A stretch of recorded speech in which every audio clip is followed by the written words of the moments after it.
Happy Sabbath. Happy day. Welcome to today's Health Nugget. Let us pray before we start.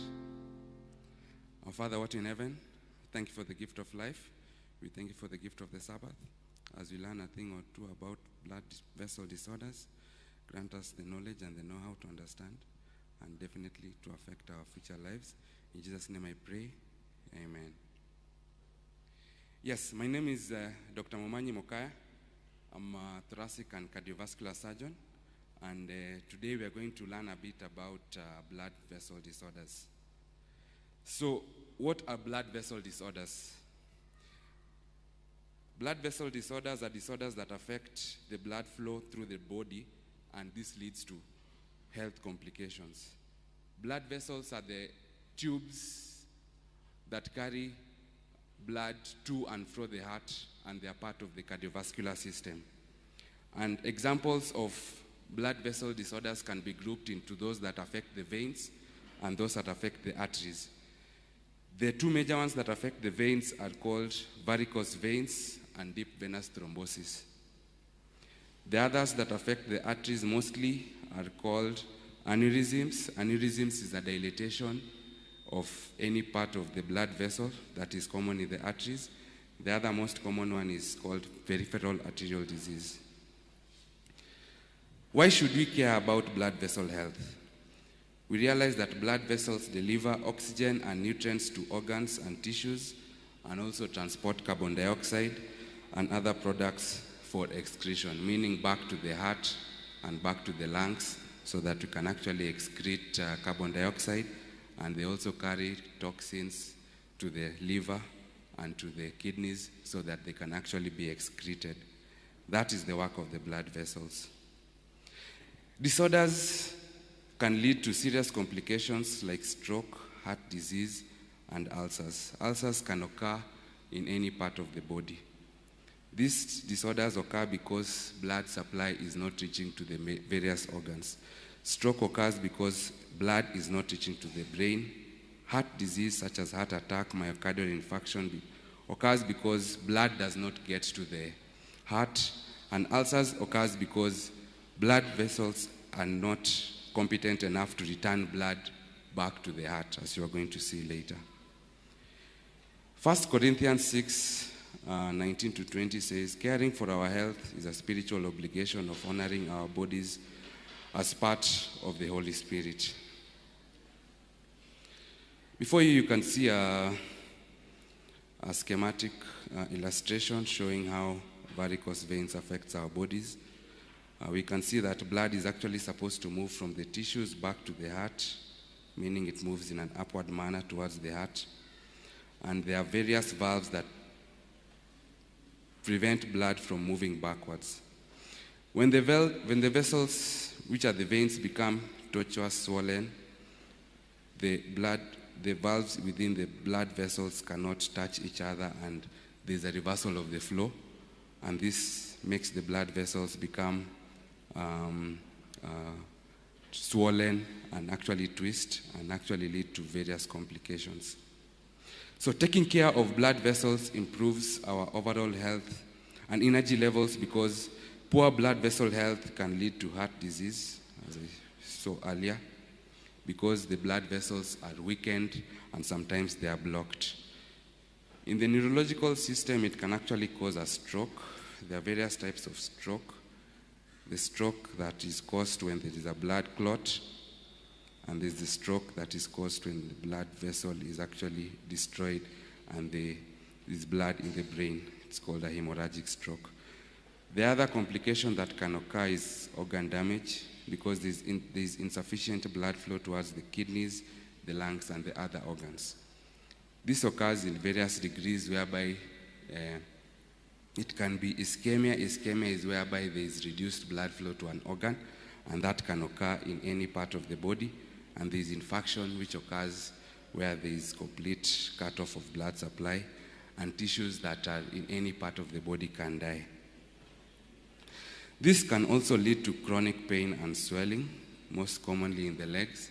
We call it chronic vein insufficiency, and the most common example that we all know is varicose veins.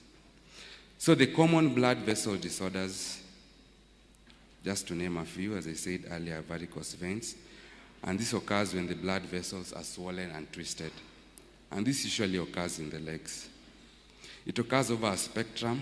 It can be asymptomatic and can also become symptomatic in that the patient may have pain, swelling, and sometimes can lead to the formation of an ulcer.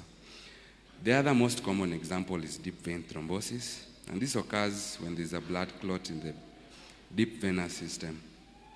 We realize that there are two types of venous systems. There's a superficial one, which is close to the skin, and there's the deep venous system that is close to the artery. And when there's a clot in the deep venous system, that is when a patient presents with deep venous thrombosis. This is a life-threatening condition in that if the clot travels to the lung, it can cause what we call a pulmonary embolism, and part of the lung will die, and this is actually a medical emergency. The other most common arterial disease is called peripheral arterial disease, and this occurs when blood vessels are narrowed, and this actually reduces blood supply not only to the limbs, but any part of the body. Most commonly presents with pain and also can lead to ulcers. The other most common arterial disease is called an aneurysm. An aneurysm is the increase in diameter of any part of the artery, can occur in any part of the body. This occurs because the blood vessels are weakened from a condition called atherosclerosis. What are the causes and the risk factors? The most common risk factor is non-modifiable, it's age. Blood vessels lose elasticity over time. The other most common risk factor is lifestyle choices. These are modifiable risk factors, and examples include lack of exercise, diet, obesity, and smoking. We can also have chronic medical conditions, other comorbidities, that affect the lifespan and the function of these blood vessels. Common examples include hypertension, diabetes, and high cholesterol. These ultimately lead to atherosclerosis and also lead to blood vessel disorders. The other most common non-modifiable risk factor is family history. We see that some genetics can play a role, and if they are common in families, the risk of blood vessel disorders is actually high. What are the signs and symptoms to watch? If a person has varicose veins, the most common presentation is bulging of the veins that are normally seen in the legs. The other most common is leg pain and leg swelling. We realize that most of us, most of the elderly population, have varicose veins but do not know they actually have it. If it is the other part of the spectrum and it actually has complications, one may have ulcers, which is a discontinuation of the skin barrier and can actually lead to chronic pain. If a person has deep venous thrombosis, one may present with leg pain, leg swelling. The limb might actually be red and warm. The difference between the two is that this one will have pain out of proportion and the presentation is acute, meaning that from when you get the clot, you will not have peace and you'll have pain and you'll actually have to seek medical help. The other one is peripheral arterial disease, and it presents with leg cramps, fatigue, slow healing of wounds. This is because the blood supply to the distal extremities is actually reduced and the walking is actually impaired. Hence, you will have, your life will actually be incapacitated. The other common sign and symptoms for aneurysms are actually constant pain. If it occurs in the blood vessels that are in the stomach and the abdomen, you will have constant pain in the abdomen, which is the stomach area. If it is in the chest, you'll have pain in the chest. If it is in the groin, you'll have pain in the groin. But majority of them are asymptomatic, meaning they do not have any symptoms, and most of them are an incidental finding when other diseases are being looked for. So coming to varicose vein disease, who are at risk? Those who have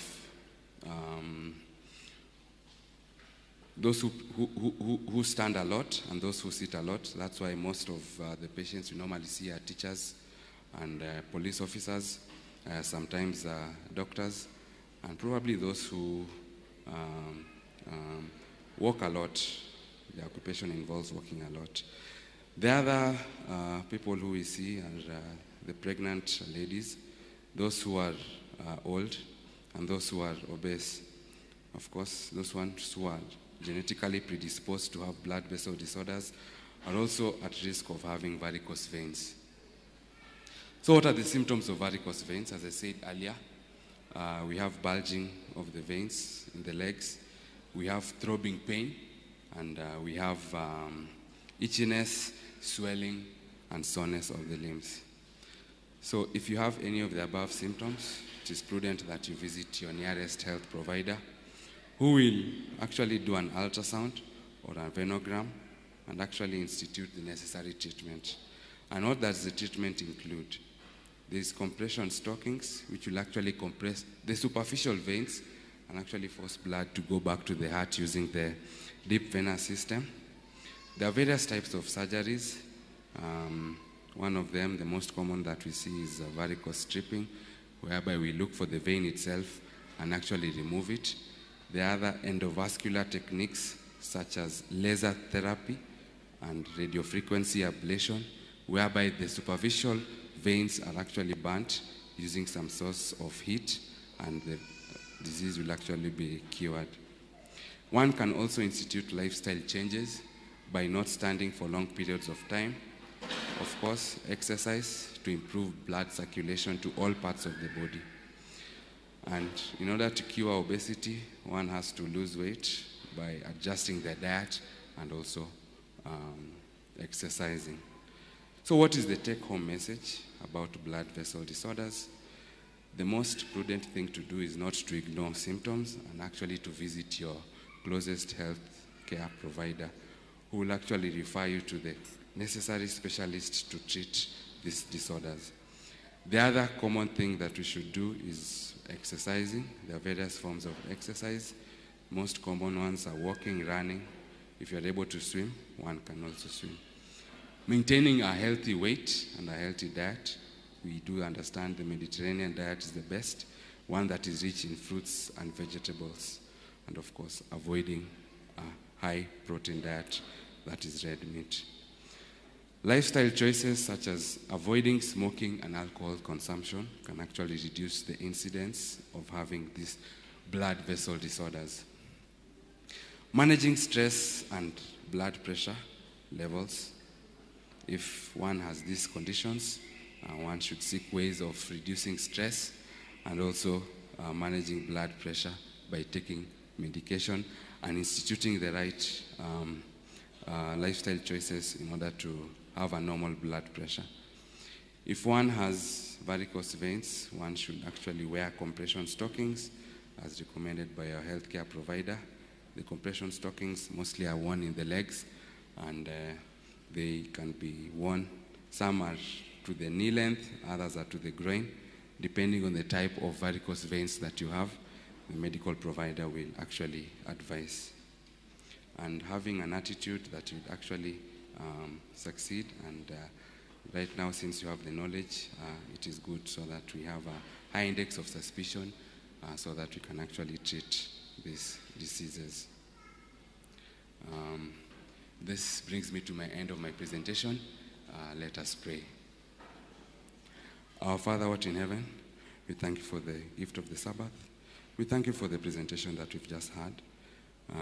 Hopefully, the congregants and those who are watching online have learned a thing or two about blood vessel disorders. As you continue the rest of the program, be with us, enable us to have a fruitful day. In Jesus' name I pray, amen.